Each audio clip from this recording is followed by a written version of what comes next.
এই মুহূৰ্তত মৰিগাঁৱৰ পৰা আহিছে এটা গুৰুত্বপূৰ্ণ খবৰ। মৰিগাঁও নগাঁও ৰাজ্যিক ঘাইপথ অৱৰোধ।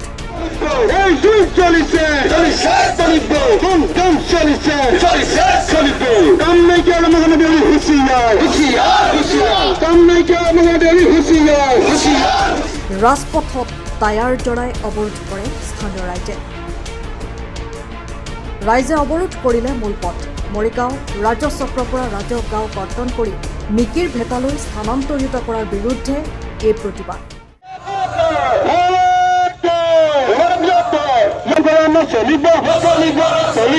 আমাৰ পৰিবাৰৰ সন্মান নজনা মৰিগাঁও আমাৰ পৰিবাৰৰ সন্মান নজনা মৰিগাঁও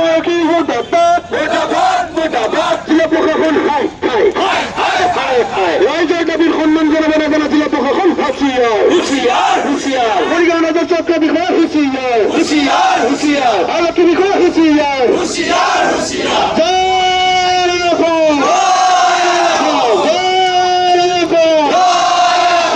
অৱৰোধৰ ফলত স্তব্ধ হৈ পৰিছে যান বাহনসমূহ।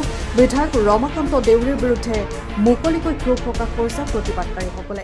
আজি সাপমাৰী, বনপাৰা, দন্দুৱা আৰু কাছমাৰী এই আটাইকেইখন গাঁৱৰ সমগ্ৰ ৰাইজে দলে বলে আহি স্বতঃস্ফূৰ্তভাৱে আহি এটা প্ৰতিবাদী কাৰ্যসূচী গ্ৰহণ কৰিছে।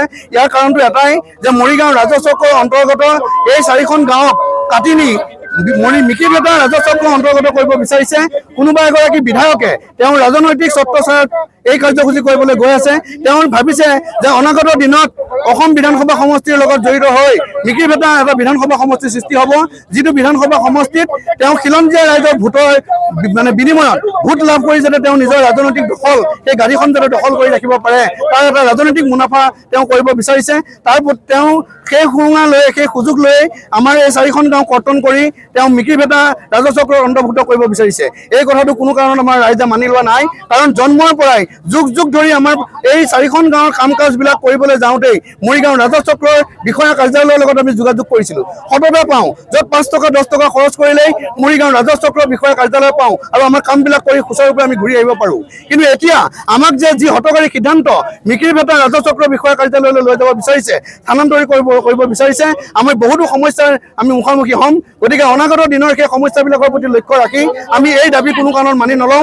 আজি এই প্ৰতিবাদী কাৰ্যসূচীৰ পৰা এটা কথাই আহ্বান জনাব বিচাৰিছোঁ যে সেইগৰাকী বিধায়কে যোৱা বিধানসভা সমষ্টিৰ ৰাইজৰ বিপুল দাবীত জয়ী হৈছিল, কিন্তু আমি সকীয়াই দিব বিচাৰিছোঁ যদি এনে কাৰ্যসূচী তেওঁ হঠকাৰী সিদ্ধান্ত লয় তেনেহ'লে পৰৱৰ্তী সময়ত তেওঁ যি সপোন দেখিছে মিকিৰ ভেটা বিধানসভা সমষ্টিত তেওঁ গুজাই গজালি হৈ বহিব আৰু আসনখন দখল কৰি থাকিব আমাৰ ভোট লৈ, এই কথাটো কেতিয়াও হ'বলৈ নিদিওঁ। অনাগত দিনত যদি এই সিদ্ধান্ত তেওঁ বাতিল নকৰে তেনেহ'লে তেওঁ যি বিধানসভা সেই বিধানসভাত যদি তেওঁ ভোট বিচাৰি আহে পৌষ এটা দিম। তাৰ লগে লগে এটা কথা স্পষ্ট কৰি দিব বিচাৰিছোঁ, আমাৰ যি ৰাইজ এই ৰাইজে ইয়াত স্বতঃস্ফূৰ্তভাৱে ওলাই আহিছে। ইয়াত কোনো দলৰ কোনো দ্বিমত নাই, সকলো দলেই ওলাই আহিছে। কোনোবাই ভাবিছে যে ইয়াত যদি আন্দোলনত বহে তেনেহ'লে বিজেপি চৰকাৰৰ যি উন্নয়নমূলক আঁচনি এই আঁচনিৰ পৰা তেওঁলোক বিফল হ'ব, আঁতৰি যাব। গতিকে আমি সেই কথাটো ভয় খাব দিয়া নাই। সকলো ৰাইজক স্বতঃস্ফূৰ্তভাৱে ওলাই আহি আমাৰ এই প্ৰতিবাদী কাৰ্যসূচীত অংশগ্ৰহণ কৰিবলৈ অনুৰোধ জনাইছোঁ। আৰু আজি আমি এই পথ অৱৰোধৰ কাৰ্যসূচী গ্ৰহণ কৰিছোঁ। যদি আমাৰ দাবী মানি নলয় পৰৱৰ্তী সময়ত ইয়াতকৈ সংঘীয় আন্দোলনৰ কাৰ্যসূচী গ্ৰহণ কৰিবলৈ আমি বাধ্য হ'ম।